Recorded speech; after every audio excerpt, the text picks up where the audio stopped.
Is this what you People, want? yeah, this is the first thing I wanted to show. So this is just an example of brand guidelines. This is a document that someone's put together. I think some really nice brand guidelines, and you can see how there's consistency across.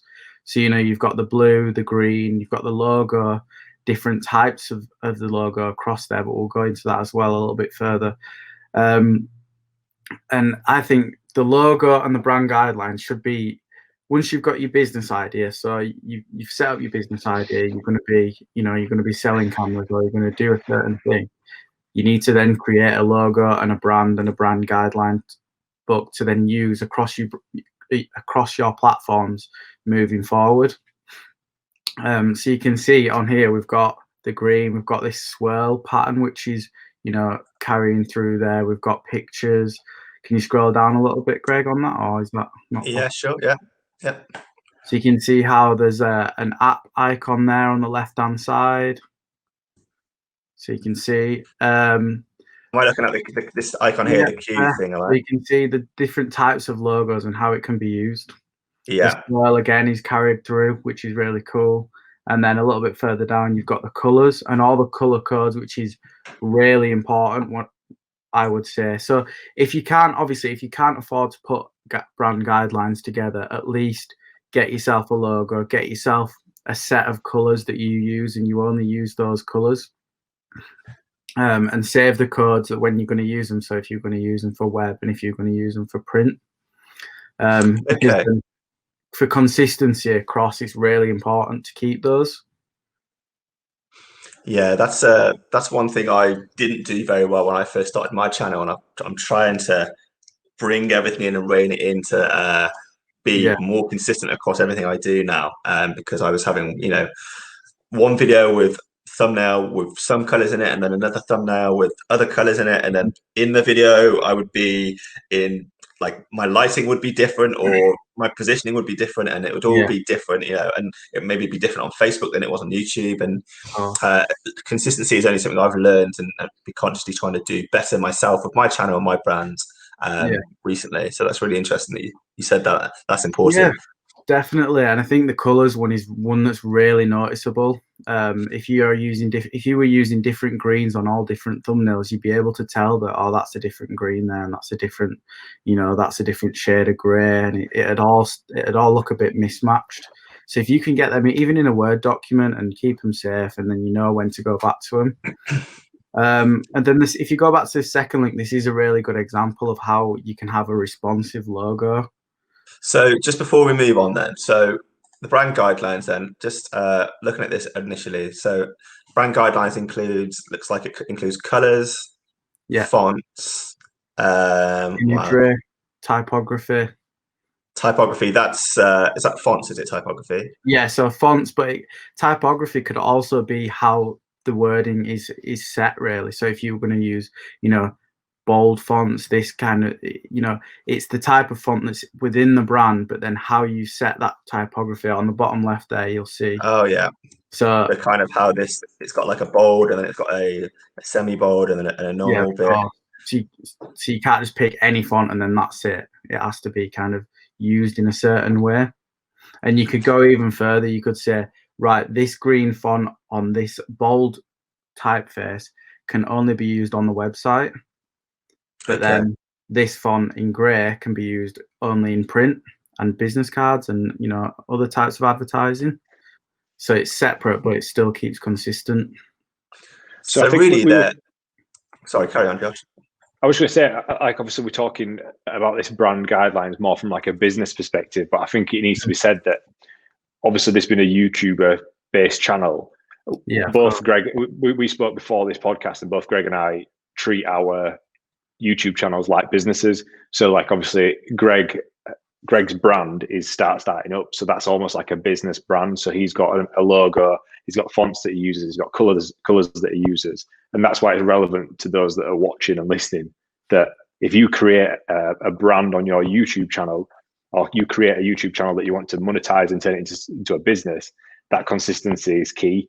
And again, if you've not got a brand that's physically like a different name, like Greg's is obviously starting up, like mine as an example, just Josh Gudgeon, I also follow the same formula for a personal brand, which is obviously the main topic of this, and it just to sort of bring that brand guidelines to make sense for those that don't have companies. Yeah. So it's the same, just like on your YouTube cover photo. Then Greg, you showed you've got your branding, you've got your colours, and it looks clean and consistent.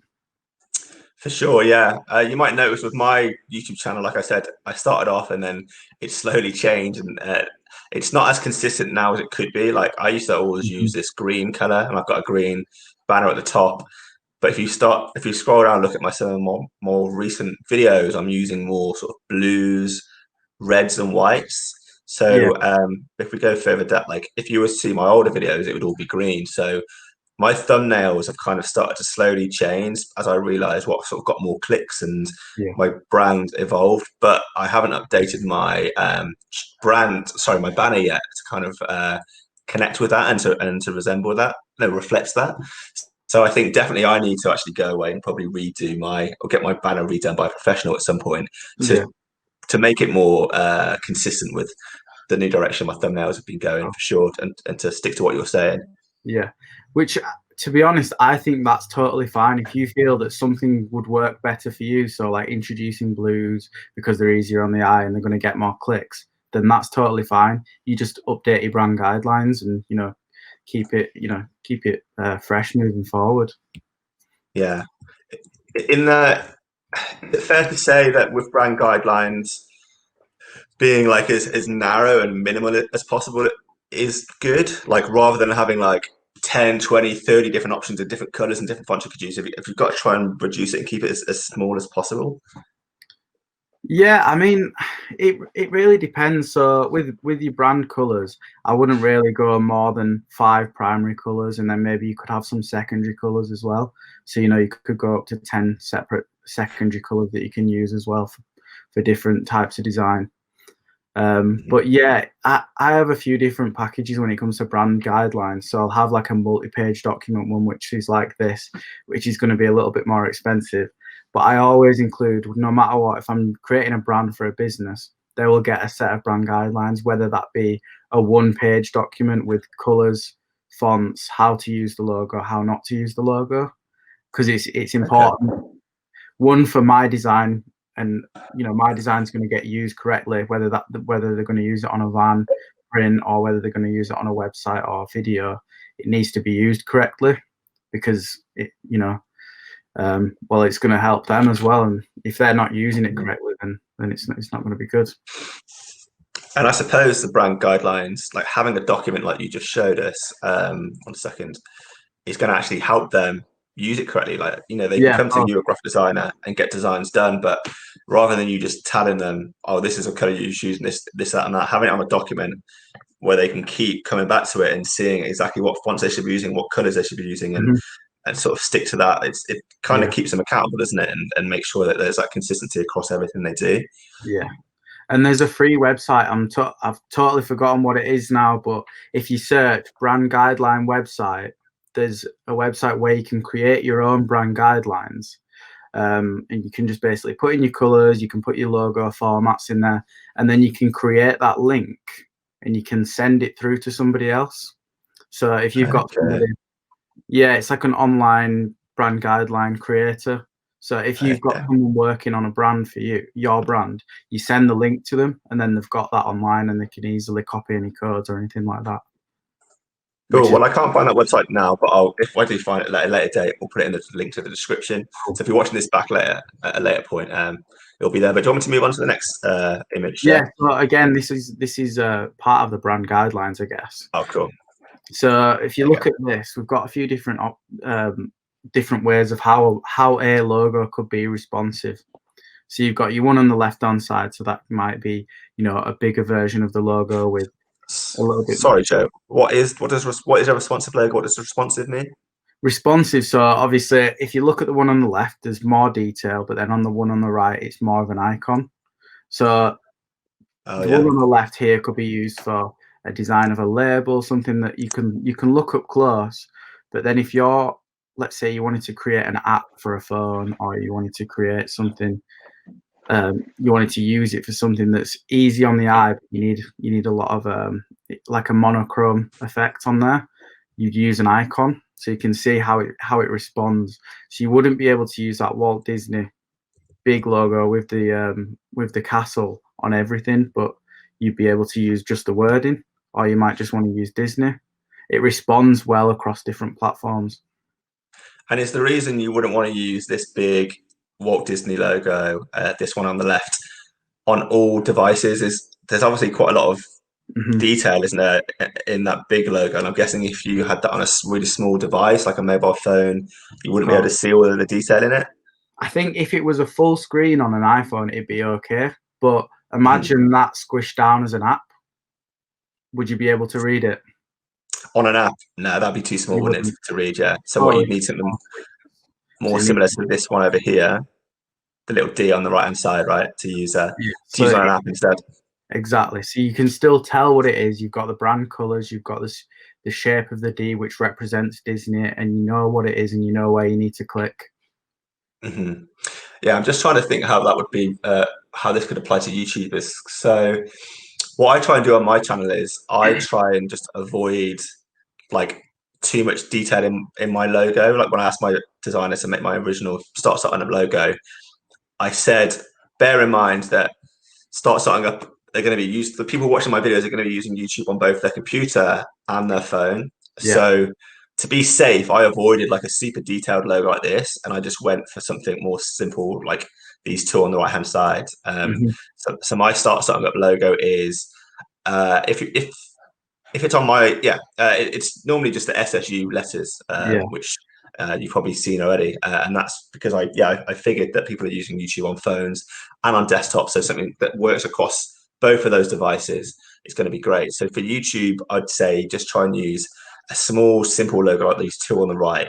But then, if you are also building like a website off YouTube to like complement your YouTube brand and put your presence on a website in addition to YouTube, then you can have that full range, can't you, of logos where if it's on a website and people are visiting on a desktop computer, you have a big logo like this. But if they're visiting on the YouTube app, or if they're visiting on your website on a mobile device, then it switches over it responds to that and switches over to something simple. Like a good example of how this would work on YouTube would be, let's say the D for Disney on the right hand side would be the profile picture. So if someone's scrolling down and would look and they just see the D on the bottom, it stands out and they can still see it, but then they click through to the channel, and then the channel art cover photo at the top would be the Disney castle. Yeah, that's a really good point. So I'll just show you on my YouTube channel for examples. So on all of your on your channel page, you've got a big banner like this at the top where you could put a detailed logo at the top, but then this little icon here with my face, that's seen on all devices, and it's seen when like your videos come up in search results. It's seen in like as a real small image on different pages. So that's probably where you could put a more simple logo, isn't it, where my face is down here. Yeah Cool, exactly. Got it there. And then the last one, you click on this one if you want. This is just, again, it's pretty similar, but we won't spend too much time on this because Josh needs to get in there as well. Yeah, so I actually had trouble opening this up in Chrome. Did you? I'm just going to try once more. It kept downloading it rather than opening it. But I'll try one more time. Well, it's basically a similar way of showing how you can change your logo. So there we go. Here we are. Cool. So there's a color version of the logo, a monochrome version of the logo, and different shapes of how that logo has been used there. So a good example of how you'll see this a lot is the Apple logo. So if you go to, I'm not saying go to it now, but if you look at, like, let's say you've got an iPhone, look at the Apple logo on the back of the iPhone. It's going to be a different color to the one on the website or the one on the back of maybe a MacBook, but there's still brand consistency across. Okay, so that's so it's just thinking when you're building a brand of the different scenarios your logos could be using and making different color examples of them. Yeah, different examples of how it can be used, because some people will get really protective over the logo and say, this is our logo and this is our color, and that's the only way you can use it. But that can sometimes cause more issues if you want to add that logo to a website, but you've only got one color of it, you've only got the dark color logo, that would mean you're always going to have a white background, because it wouldn't work any other way. Yeah, makes sense. Yes. So think about how your logos are going to be used on different devices, and also with different color backgrounds or surroundings, so that they can be adaptable and be used in different situations, I guess. Yeah. Of course. Sweet. Of course. All right, man. From a design, graphics, visual standpoint, is there anything else you wanted to cover before we jump over to Josh?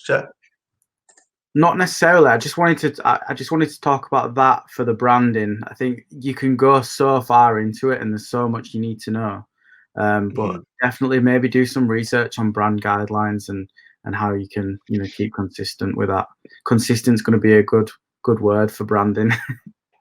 Yeah, no, for sure. Consistency, and like Dwight said here, is like, as well as being consistent with your brand guidelines, I can't find the comment, but he pointed out that you need to be consistent with your upload schedule on YouTube, like with your videos. So what days you upload your videos, be consistent about what you're talking about, and just consistency is just key in all of branding, isn't it? Whether it's content making, visuals that you're designing for your brands, consistency across all of that is the way to go.